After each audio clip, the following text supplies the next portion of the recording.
Hi, this is Dan from Arium. Today I'm going to show you how to take a 3D model from your 3D modeling program, import it into Blender, which is a free-to-use software. And in Blender you're going to do all this preparation for the model to get it ready for use in the Arium platform. Now we start with Rhino as the 3D modeling tool, but it can be any 3D modeling tool that can export an OBJ, such as SketchUp. Also the things we're going to learn today in Blender, they're useful for Arium, but they're also pretty much useful for any kind of like interactive real-time 3D application. So this here is a space that we worked with Chantel Martin to build for a drop she did on Nifty Gateway. So let's take a look at some of the features we have in this model that I'm going to show you how to prepare. So first of all, there's a staircase that pushes me up. That means that this model is aware that there's a ground, and Arium knows that because these are stairs, then I have to be pushed above it. There are nice physically based materials like marble, which when there's a light, it has kind of nice reflective properties where certain parts of the floor reflect the light and certain parts don't. There are walls, which means I cannot walk through this thing here on the side because Arium knows that there's a wall. There are shadows, which means when the light is then there's a sunlight in the distance, this wall here is going to block the light and create a shadow on the floor. And lastly, there is transparency, which means there's a glass object that I can see through, but I also can't walk through. So this tutorial is going to show you how to basically create a single GLB file that can encode all this information inside of it. So let's say I have this model in Rhino. This model has walls, it has some black parts, it has some stairs, and has a ground. And you can see that it's broken into all these different layers.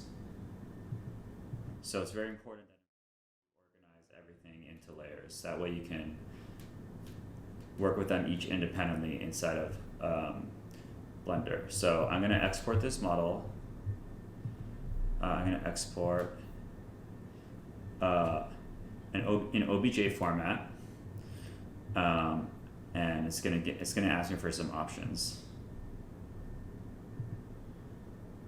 So I want to make sure that it's polygon mesh objects. All this stuff is fine, and then make sure you want to do layers as OBJ groups, and then export Rhino object names as OBJ objects. So make sure you select this, and then this one is pretty much the same. So let's export it. Now you can choose how much accuracy you want to do it. I'll generally do it at the highest accuracy, the most polygons. Because in Blender, what we're going to do, Blender has very nice algorithms for reducing complexity. So I'm going to export it as the highest polygon count. Okay, so that created my file. Now I'm going to go into Blender and import it. So now I've opened Blender, and I'm going to delete this object by pressing X. And I'm going to import my OBJ file that I exported from Rhino. So this is the tutorial model. I'm going to import it. Now there's a couple of things to do. You want to do split by group. And what this is going to do is if I don't do this, let's see what happens. If I do split by object, then I have one object. I have a bunch of objects. I have no organization here. So let me undo that. I do file import OBJ split by group. Then I have everything here now broken into different things. So I'm going to remove this camera because I don't need it. I remove this light. Okay? So now I have this model here. So now first of all, what I want to do is simplify the meshes. So I'm going to do, let's say I select this thing here. Now I can do object edit mode. You see this is like a flat thing, but it has a bunch of unnecessary triangles. So first what I'll do is I'll do mesh, clean up, limited dissolve. And limited dissolve, you have a few options here. You can choose the maximum angle, and what limited dissolve will do is we'll basically remove a bunch of detail by approximating what the surfaces should be, and the degrees is like the maximum degrees it should be. And you'll see this in effect in a second. So I'm going to leave this at 5 degrees for here. So now you see this is a much simpler thing with a lot less triangles. Now, if I want to go to the walls and do this, you can see this has a little bit of detail here. I can do mesh cleanup, limited dissolve.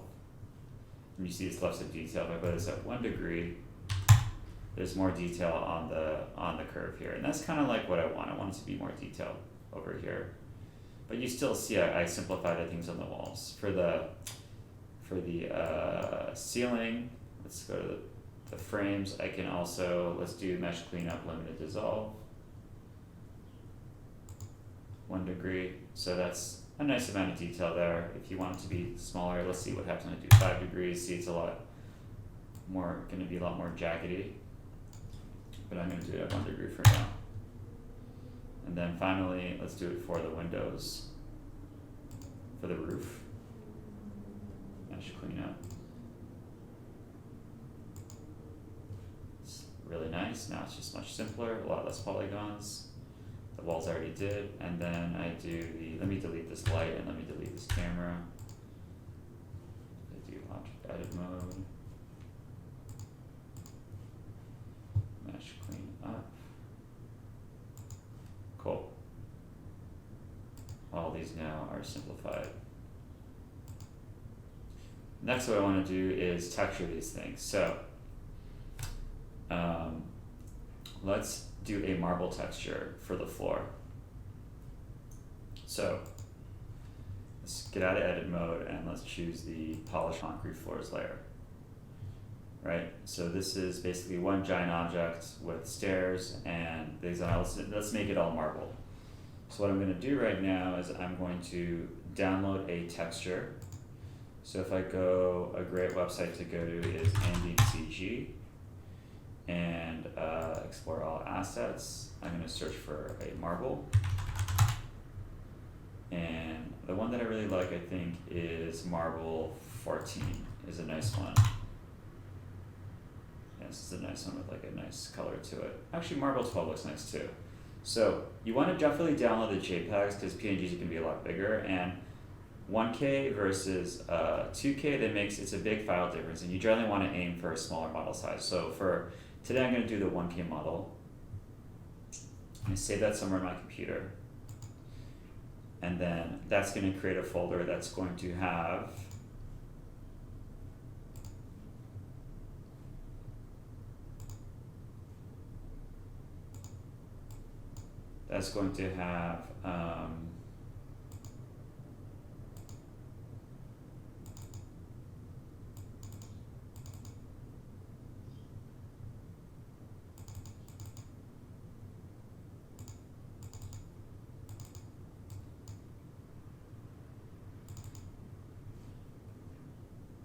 so that's going to create a folder that's going to have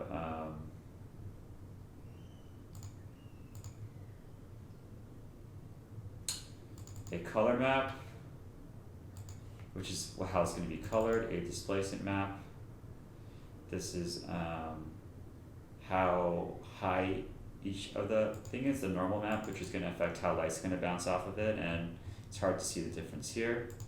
And then roughness, which is really going to determine when light hits it, how shiny it's going to be, and how rough it's going to be. So I'm going to go into Blender, and I'm going to go into the shading thing. So I have this material here. Let's just create a new principled because it's imported it from. So I can do principled. It's imported that from Rhino. So let's start from scratch. Put the output into here. What I'm going to do is I'm going to go to those files. I'm going to drag the color map, the normal map, and the roughness map. Okay, so let's drag the color onto here. Let's drag the normal, let's drag the roughness onto the roughness. And for the normal, I need to add actually a normal map. take the image and it will take a normal image and generate a normal map. Okay? So here's this thing. Now, if you notice this thing's really stretched and skewed, so what I need to do is edit the UV. So if I go to, so now I want to go to the UV editing panel. And first what I want to do is UV, clean up, UV smart UV project. And now you see that nicely organized everything. And also here what I want to do is change to the shading view so I can actually see what the output is. Okay, so here I'm going to select A to select everything. And this is, let me show the images and you can see the scale of everything. So if I scale this up now, you can see now this is going to look more like a marble texture. Let me make it, looks a little bit tiled, so let's make it a little bit smaller. Yeah, okay. So cool. Now, that's great. So now I have my marble floor, which is texture. Now, what if I want to copy, what if I want the ceiling to have the same thing? So what I could do is I can go to the shading. And what I could do is if I select this material, oh, first of all, let me rename this material that I just created. I'm going to call it marble. Okay, so this is the marble material here. Now what I can do is I can copy this onto the roof. So I want to make sure that this is the one that's like the lighter color, and then I do marble, and then I do copy material to select it. And now you see the roof is marble, but the roof's UV map is like a little bit off, so what I'm going to do is I'm going to select the roof and do the same thing I did before, and I'm going to do UV fix it, so I'll do UV smart UV project, and here I'm going to scale everything up. It's going to kind of eyeball it. Cool. So now the roof is marble. If I wanted to, I can also copy it onto the walls, and for the purpose of this exercise I'm going to do that, so I'm also going to copy that onto the walls.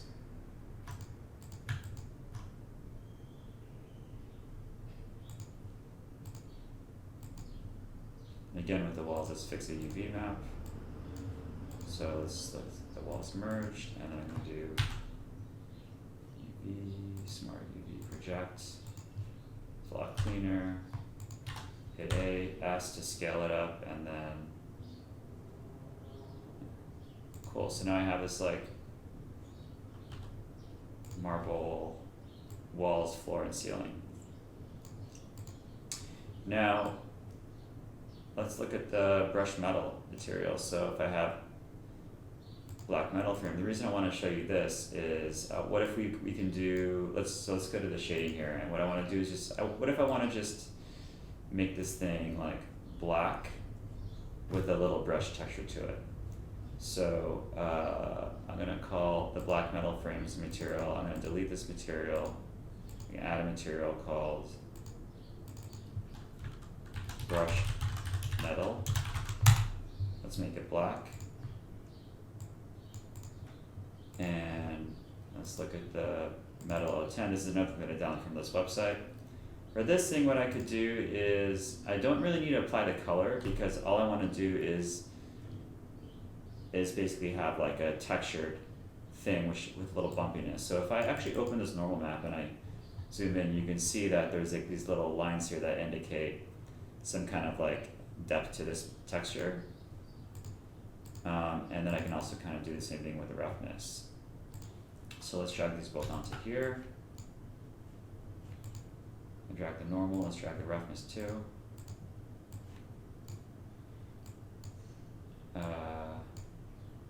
Because I can make this actually pretty metallic because it's pretty metallic.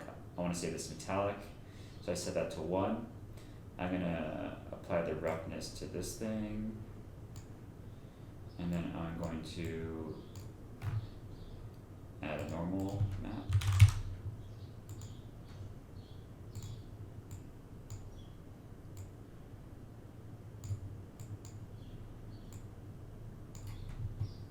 Cool, so let's zoom in a bit and take a look. Let's do view, frame selected.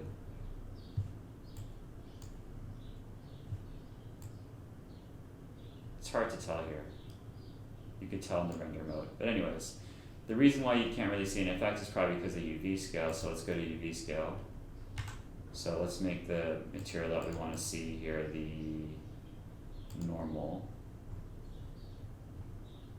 And it's kind of hard to tell. It's kind of hard to tell it here. You'll notice it more here, but let's just make it like really textured. Okay, so I go to shading and cool. It is hard to tell here because we're not shading properly, but that's actually what we can do is do this one. Let's add a light.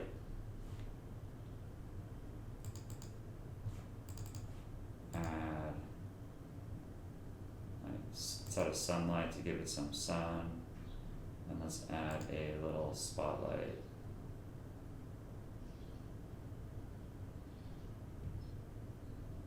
And let's make it a lot stronger.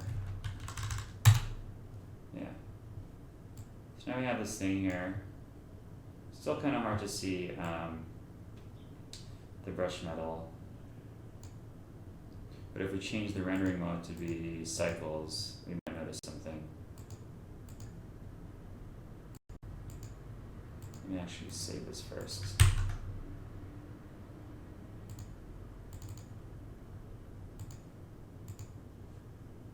Let's change this to cycles.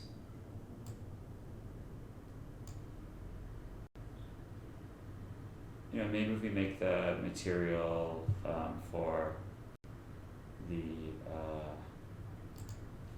let's make it maybe slightly not so dark.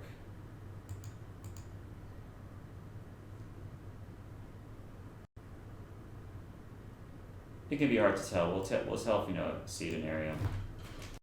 Cool. So finally, let's add some denoising.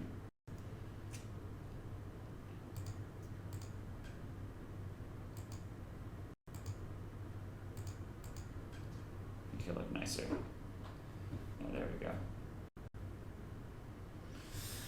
Okay, so let's say we have this. Let's maybe okay, so for the glass, what I'm going to do is I'm going to add a principled SDF.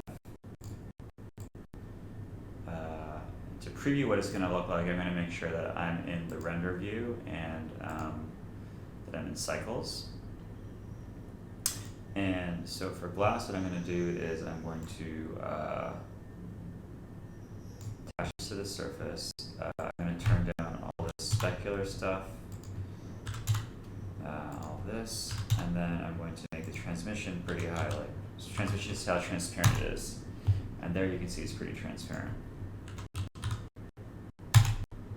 And then maybe what I could do is make roughness, which means it's going to reflect light a bit, and you'll see that effect a little bit in the space.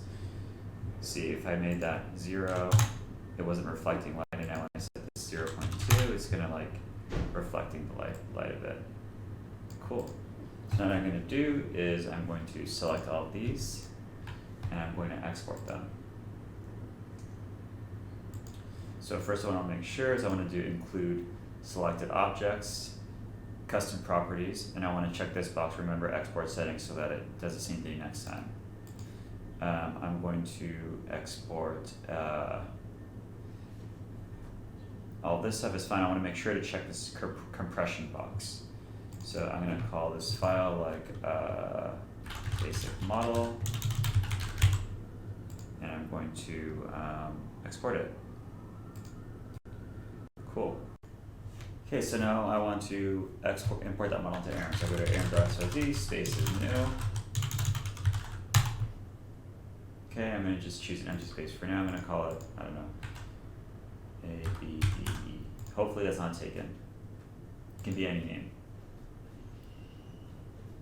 You want to choose an empty space because it's a blank canvas. And then I'm going to visit it. And now you can see that it's going to visit the space for the first time. And it's empty. So let's hit T, and then I can click open the advanced editor, and that's going to open in a new window the editor for the space. So first what I want to do is, So first what I'm going to do is I'm going to upload that file I made. So let's go there and let's, this is the file that I just created. I'm going to upload it. And now I'm going to create a model with that file. So let me delete all the stuff that's there from before, from the empty space.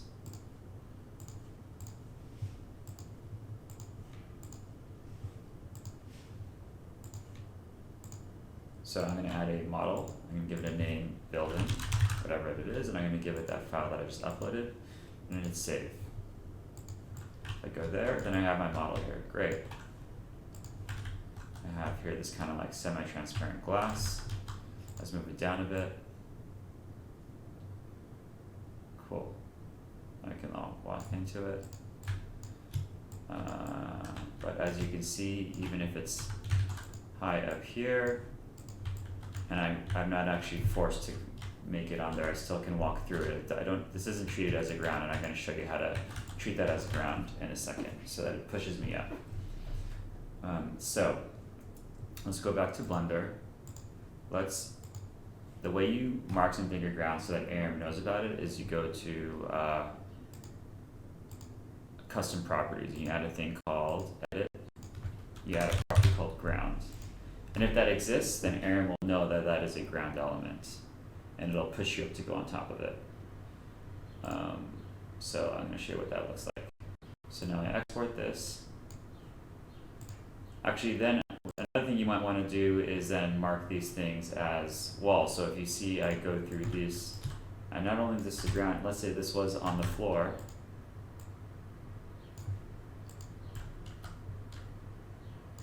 I'm still able to walk through this wall. You don't want that. You want that to be treated as a wall. You want the ground to be treated as a ground. So I'm going to go into Arium and I'm going to set this thing, I set this to ground, and then for the walls, what I'm going to do is set a thing called collidable. And that tells Arium that this is a thing that's collidable and I can't walk through it. I'm going to do the same thing for the glass. Cool. So these are custom properties. These are hidden values that'll tell Arium that something's a floor and something's a wall. So let me export this together again. I'm going to call this basic model V2. Cool. So now let's go into Arium and let us import it. So I'm going to go back to Files. Go back to Files. I'm going to put that model I just did.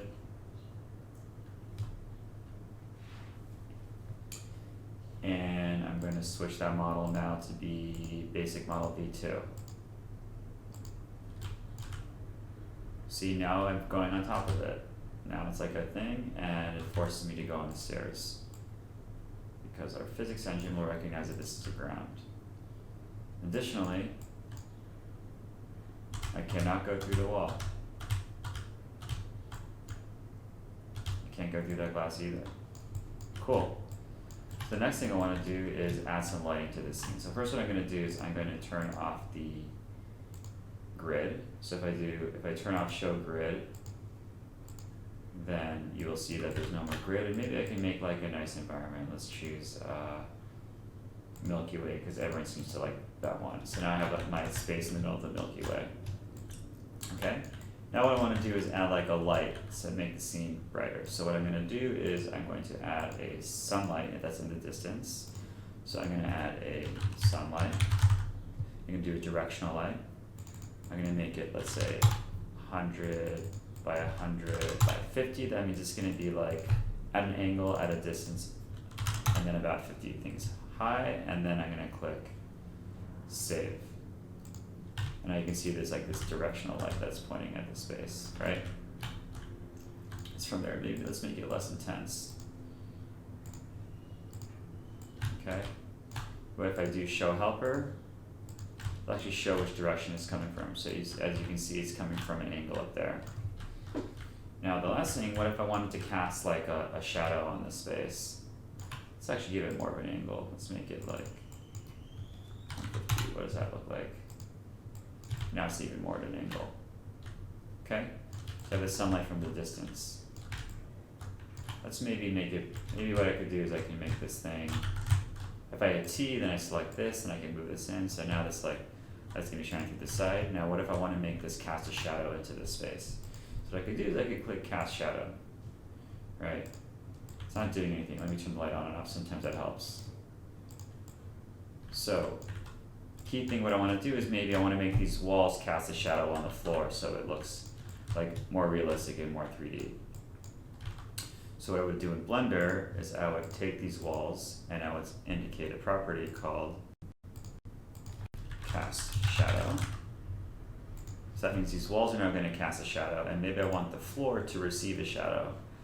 So I'm going to add a property here called receive shadow. Okay, now these walls are going to cast the shadow on the floor when it's in the space. So let's see how that looks. So let me select everything. Let me export it as a GLB. I'm going to give it a new file name. I'm going to do basic model v3. I'm going to go into Arium. And I'm going to upload this new file.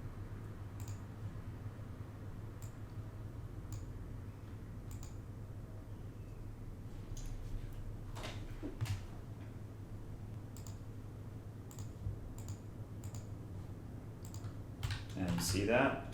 This light is now casting a shadow on the floor. Let's see, why don't I maybe move it a little bit back to where it was. So let's move it to like 100. And now you can see it's casting like a nice long shadow. Now there's a couple of things to notice. This is the detail of the shadow. This is like the size in pixels, and the bigger this is, the slower the computer, like the more intense it is on someone's computer, so be careful here. The more shadows and the more high resolution these are, but let me just show you what it looks like if I put 124, so I have to turn that on and off. And you can see it should in theory be a higher resolution shadow. It's not that much of a difference. As you can see now I have this like nice high resolution shadow. Let's say I move the sunlight over to like 50.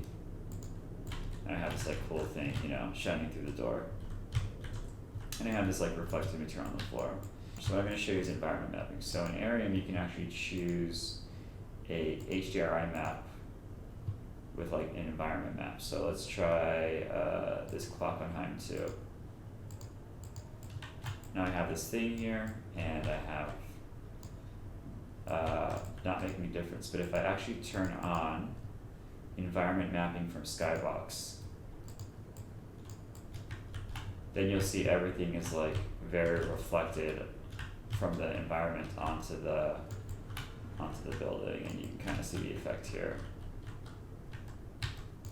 Now you can actually control how much that is strengthened by the environment map intensity. So let's say I make this, so if I go to the model and I choose environment map of intensity of, let's say 0.7, then everything is like very reflected on here. It looks kind of like too much, but if I make it like 0.1, then you kind of have like a more like reflective, kind of nicer thing. Now you can see this in action really if you want to go to Hack of a Bear, where it really comes out nicely is environment mapping is really nice on like this kind of material here, where you can see how it kind of the sunset like reflects off of the metal. So with more time and more tuning in of the material, you can see how the environment map reflects on this.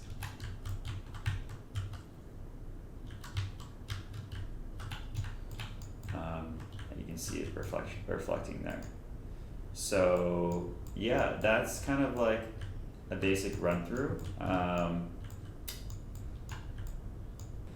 So one thing you can do to actually make things run faster is add what's called like a hidden collision mesh. So let's say this wall has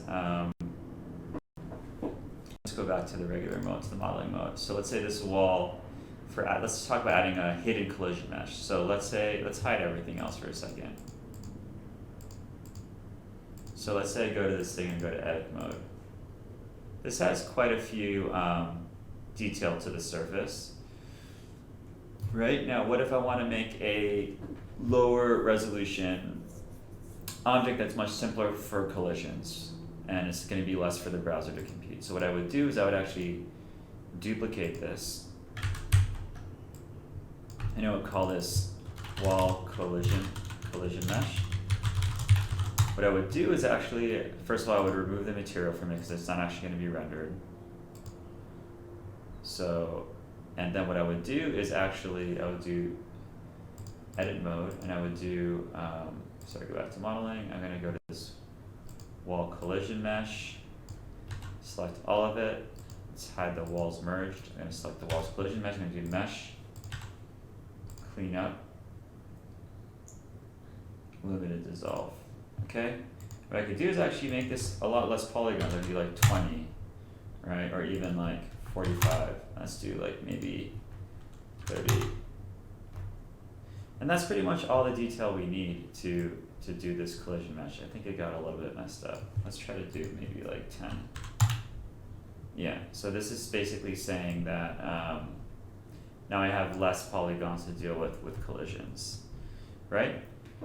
So if I go to my, if I turn everything back on, you'll see there's kind of some collision here. So with the wall collision mesh, there's like these two have Z fighting on them, which means they're both visible. With the wall collision mesh, what I'll actually do is I'll add a property here called, so first of all, I don't want this to cast shadow, it's going to be invisible. I'm going to keep it collidable, but then I'm going to make it invisible. Okay, that doesn't have an effect in Blender, but Arium will know that if there's an invisible tag on this, then it will not be rendered. So for the walls, I want to now remove collidable. So the walls are no longer collidable, they're just going to cast a shadow, but the walls collision mesh is collidable and invisible. So that means whenever you're not going to be able to walk through this wall collision mesh. So now what I'm going to do is I'm going to export all these together. Just call it export GLB basic model V4. Cool. So let's go back to Arium. Let's go back to the previous beta space I was in.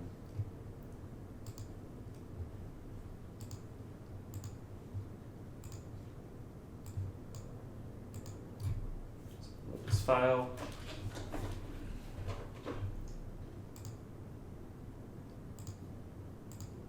ABDE. For some reason it's loading really slowly, and then what I'm going to do is I'm going to change this to basic model V4.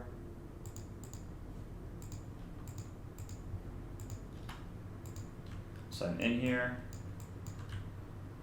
I still can't go through the wall, and as you can see, that mesh that I added is no longer visible. It's there, but you can't, the walls thing, it's hard to tell here, but on people's if someone has a slower computer, it's going to run a lot faster because there's a lot less polygons to deal with.